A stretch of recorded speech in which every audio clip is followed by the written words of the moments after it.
सभी श्रोतागणों को मेरा नमस्कार। आज हम श्रावण मास के कृष्ण पक्ष की कामिका एकादशी की व्रत कथा सुनेंगे। कुंती पुत्र धर्मराज युधिष्ठिर बोले, हे भगवान, आप मुझे कृपा करके श्रावण कृष्णा एकादशी का क्या नाम है, इसकी विधि क्या है, इसमें कौन से देवता की पूजा होती है तथा इसका व्रत करने से मनुष्य को क्या फल मिलता है, यह बताइए। भगवान श्री कृष्ण ने कहा, हे युधिष्ठिर, इस एकादशी का वर्णन एक समय ब्रह्मा जी ने नारद जी के पूछने पर उन्हें सुनाया था, वही मैं तुमसे कहता हूँ। ब्रह्मा जी ने कहा, हे नारद, श्रावण मास के कृष्ण पक्ष की एकादशी का नाम कामिका है। उसके सुनने मात्र से अनंत फल मिलता है। इस दिन शंख, चक्र, गदा, पद्मधारी विष्णु भगवान का हरि, माधव, सूदन आदि नामों से पूजन किया जाता है। काशी, गंगा, नैमिषारण्य और पुष्कर स्नान के फल से अधिक विष्णु भगवान के पूजन का फल होता है। जो पुण्य फल सूर्य व चंद्र ग्रहण पर कुरुक्षेत्र और काशी में स्नान करने से, भूमिदान करने से, श्री सिंह राशि के बृहस्पति में गोदावरी और गंडक नदी में स्नान करने से प्राप्त होता है, वही फल विष्णु भगवान के पूजन से मिलता है। श्रावण मास में भगवान का पूजन करने से देवता, गंधर्व और सूर्य आदि सब पूजित हो जाते हैं। अतः पापों को नष्ट करने के लिए मनुष्य को कामिका एकादशी का व्रत और विष्णु भगवान का पूजन श्रावण मास में अवश्य करना चाहिए। जो भक्त लोग कामिका एकादशी के व्रत में विश्वास करते हैं और इसके साथ विष्णु पूजन भी करते हैं, तो वे व्रत के प्रभाव से उनके सब देवों, किन्नरों, नागों, पितरों का पूजन हो जाता है। इसलिए मनुष्य को पापों से मुक्ति पाने के लिए यह व्रत नियमानुसार व विधिपूर्वक करना चाहिए।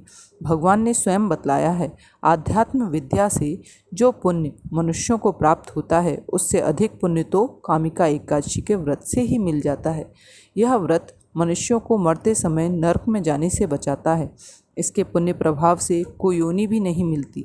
जो व्रती इस एकादशी का व्रत करते हुए भक्ति पूर्वक तुलसी दल विष्णु भगवान को अर्पण करते हैं, वे पापों से दूर रहते हैं। श्री विष्णु भगवान रत्न, मोती, मणि तथा आभूषण आदि से इतने प्रसन्न नहीं होते जितने तुलसी दल से होते हैं। तुलसी दल पूजन का फल 4 भार चांदी और 1 भार स्वर्ण के दान के बराबर माना गया है। ब्रह्मा जी बोले, हे नारद, मैं स्वयं भगवान की अति प्रिय तुलसी को सदैव नमस्कार करता हूँ। तुलसी को सींचने से मनुष्य की सब यातनाएं नष्ट हो जाती हैं। तुलसी के दर्शन मात्र से ही मानव के सब दुखों का विनाश हो जाता है और शरीर से तुलसी के स्पर्श करने से ही मनुष्य शुद्ध हो जाता है। तुलसी जल के स्नान से प्राणी को समस्त बाधाएं और यातनाएं समाप्त हो जाती हैं। जो श्रद्धापूर्वक भगवान के चरणों में तुलसी अर्पण करता है, वह भवसागर से मुक्त हो जाता है। कामिका एकादशी को रात्रि को जागरण व दीप करने वालों की प्राप्त पुण्य का वर्णन करने में स्वयं चित्रगुप्त भी असमर्थ हैं। एकादशी व्रत के दिन प्रभु के समक्ष दीप जलाने वालों के पितर उस दिन स्वर्ग जाते हैं, तो उन्हें स्वर्ग जाने पर हजारों दीपकों की रोशनी प्राप्त होती है।